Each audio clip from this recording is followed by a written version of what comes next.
Namaste children. Last class we have discussed about certain terms related with lenses, convex lens as well as concave lens.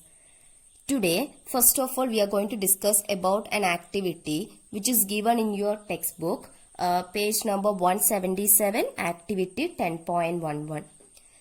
In this activity, we just want to hold a convex lens in our hand. That is, you just want to hold a convex lens in your hand. Then you want to direct it towards the sun. So it must be a sunny day. You want to you want to hold a convex lens in your hand and direct it towards the sun. Then you want to focus the light from the sun on a sheet of paper. Please note that, be careful while you are doing this. If you are trying to do that, sheet of paper must be somewhere on, that should not be on your palm, palm of your hand. It must be on the surface of something else. Okay, then you want to focus the light from the sun on a sheet of paper which is kept on the surface of something else. Then you want to obtain a very sharp bright image of the sun. Then hold the lens and the paper in the same position. You don't want to change the position of the lens as well as the paper. Then you just hold the lens and the paper in the same position for a while, for some time. Then you can observe the paper begins to burn, producing smoke. It may even cause fire after a while. So, why does it happen so? Why the paper starts to burn? Why does it happen so? Actually, the light from the sun can be considered as parallel rays of light.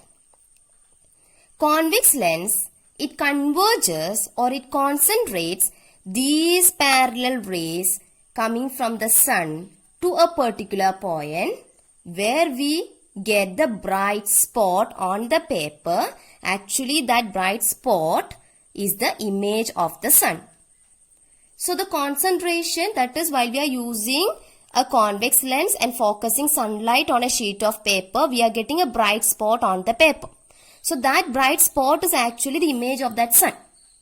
Okay, and we are actually concentrating sunlight at that point. So we are concentrating sunlight at that point means what? It generates heat and paper begins to burn. So this is what happens in this activity.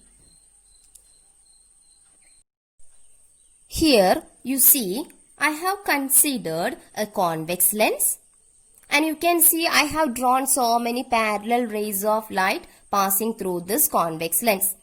So in the last activity we said the light from the sun can be considered as parallel rays of light. So you just imagine all these parallel rays of light as the light coming from the sun. Okay, now here you can see several rays of light parallel to the principal axis are falling on a convex lens.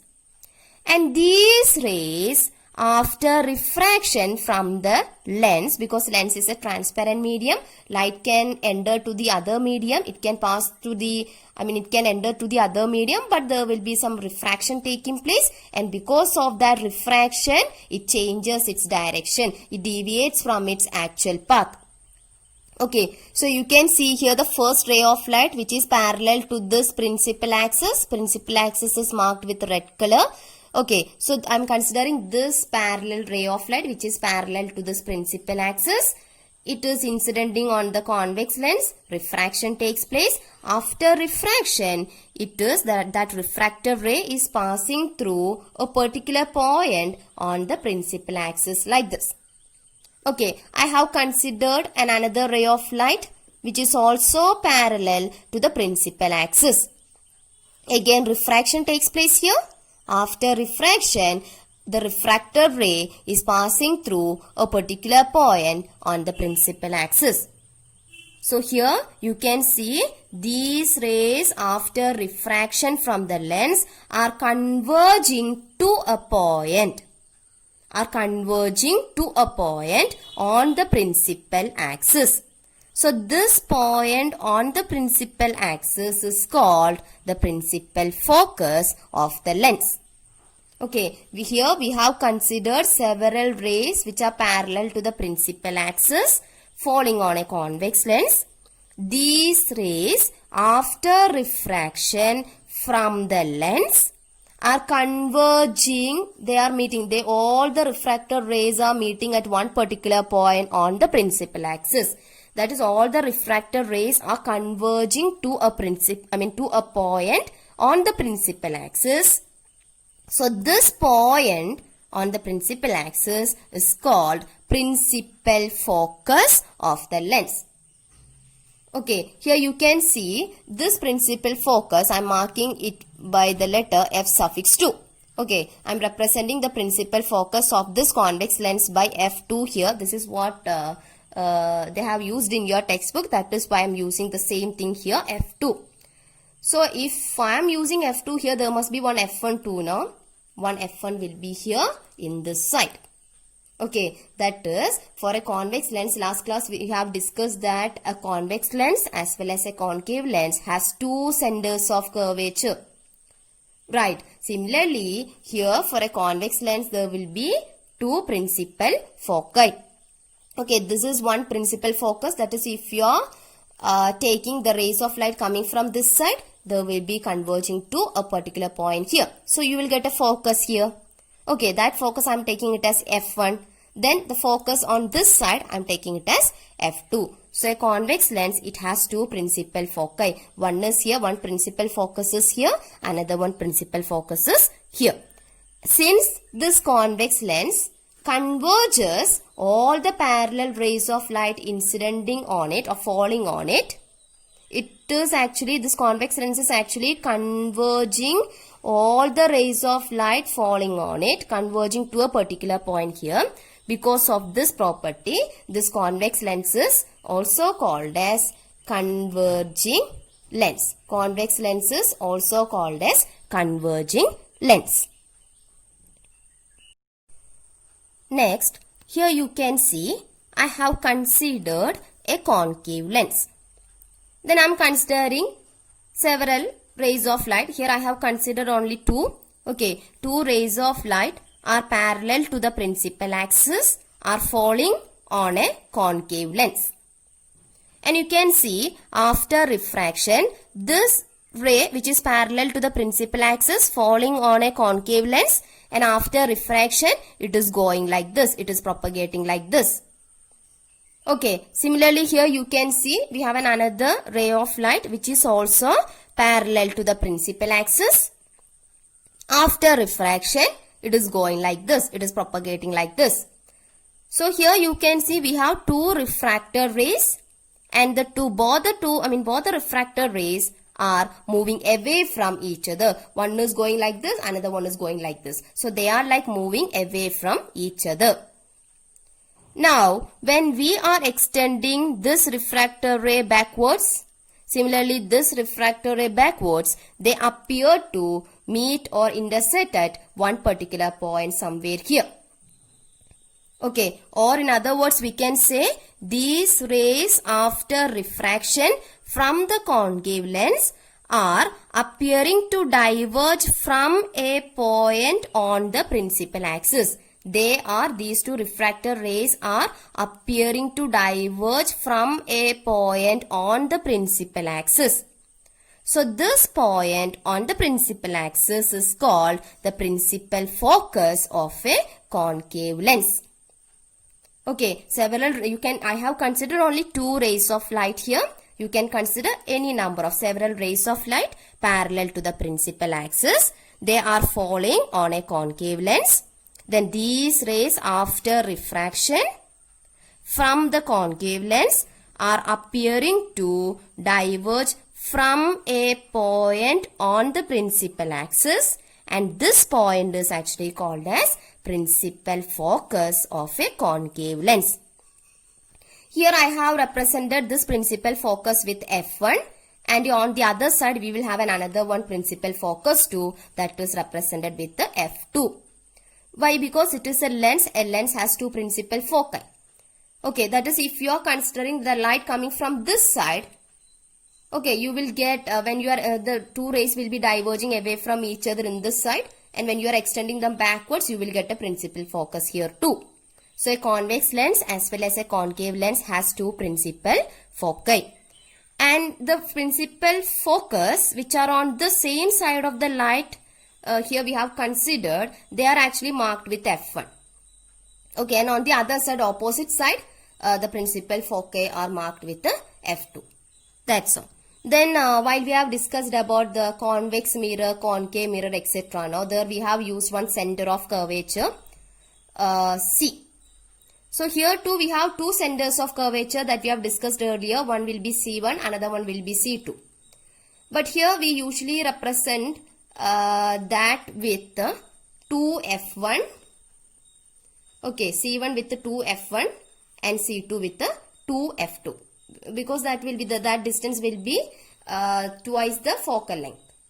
Okay, focal length will be the distance between optical center and the focus now. So this distance will be twice the distance between optical center and the focus, principal focus. So it will be twice the focal length. That is why it has represented with the 2F1 here. Similarly, here C2 can be represented with the 2F2. Okay, you can represent it with C1 and C2, that's okay. But usually in the case of lenses, we will use such representations. Similarly, in the case of a concave lens, this point, I mean the C1, center of curvature, it is actually represented by 2F1. Then the center of curvature on this side, it is represented by 2F2. Okay, so this concave lens now, it is also called as diverging lens. Convex lens is called as converging lens and concave lens is actually called as a diverging lens. Why? Because it diverges the rays of light now. The rays or refractor rays are actually moving away from each other. They are diverging away from each other. So a concave lens diverges the parallel rays of light falling on it. So the concave lens is also called as diverging lens. Here for a concave lens, the distance between principal focus from the optical center, the distance is actually called as focal length. We will represent it with the small letter f. That we know, no? Focal length is represented by small letter f. So the distance between optical center and the principal focus or simply focus, that distance or that length is actually called as focal length, which is represented by small letter f. Similarly, for a concave lens, the distance of the principal focus from the optical center, this distance is called as focal length of a concave lens. The distance of the principal focus from the optical center of a concave lens is actually called as focal length of a concave lens. Next, we are discussing about the image formation in lenses using ray diagrams. We have discussed about the image formation in a mirror using ray diagram. Similarly, here we are discussing about the image formation in lenses using ray diagrams. So we can represent image formation by lenses using ray diagrams.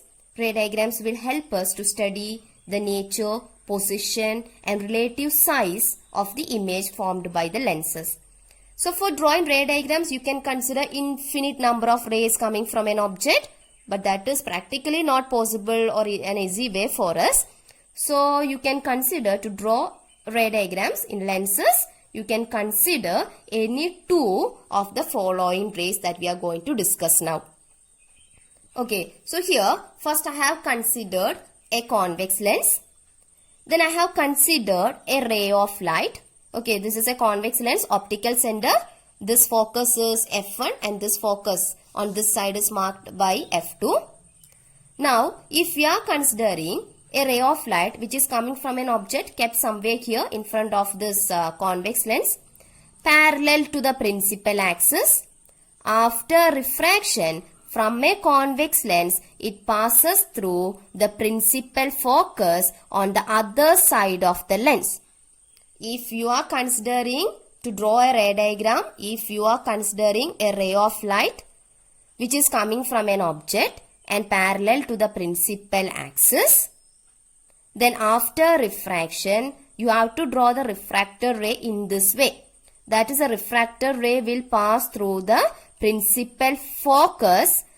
Please note that a convex lens has two principal foci. So you have to draw the refractor ray which is passing through the principal focus on the other side of the lens. Your object is somewhere here, so on the other side of the lens. So you have to consider this principal focus in this case. Okay, and if you are considering a concave lens, then you are considering a ray of light coming from the same object, okay, which is parallel to the principal axis. After refraction from a concave lens, it appears to diverge from the principal focus located on the same side of the lens. Your object is somewhere here, and here you are considering the focus on the same side of that. Okay, so for a concave lens, a ray of light which is parallel to the principal axis, after refraction, it appears to diverge away from, or it appears to diverge from a point, that is from the principal focus, on the same side of the lens. You should not consider the principal focus in this case as this one. You should consider the principal focus, that is this one, F1. Alright. Now, here again we have a convex lens. You just imagine you have kept your object somewhere here, and you are considering a ray of light which is coming from that object, and if it is passing through the principal focus F1 of this convex lens, after refraction, you have to draw the refractor ray which is parallel to the principal axis. You have to draw the refractor ray in such a way that that must be parallel to the principal axis of the convex lens. So a ray of light passing through the principal focus F1 of a convex lens, after refraction, the ray will emerge parallel to the principal axis. Okay, now if you are considering the same thing for a concave lens, okay, for a concave lens, you cannot consider a ray of light here passing through this F2, because there will be refraction taking place and it will be going in another way.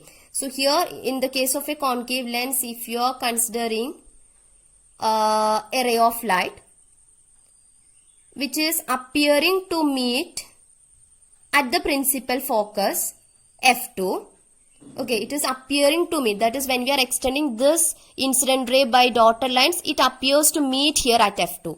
Okay, it appears to meet, it is not actually intersecting, it is not actually meeting this principal focus F2. So for a concave lens, if you are considering a ray of light which is appearing to meet, that is the rays comes till here and it is appearing to meet at the principal focus, that is when you are extending this incident ray from here by using dotted lines, it appears to meet here. Okay, so you are considering a ray of light which is appearing to meet at the principal focus of a concave lens. Then after refraction, from here the refraction takes place, and after refraction, the refractor ray will emerge parallel to the principal axis. Clear? Now, if you are considering a ray of light which is passing through the optical center of a convex lens, then that ray will emerge without any deviation. You don't want to draw the ray like this after when it is coming out from the lens. You don't want to draw a ray like this. Okay, it will be emerging without any deviation. Similarly, while you are considering a ray of light which is passing through the optical center of a concave lens, it will emerge without any deviation. So it is quite easy for us to draw while we are drawing ray diagrams.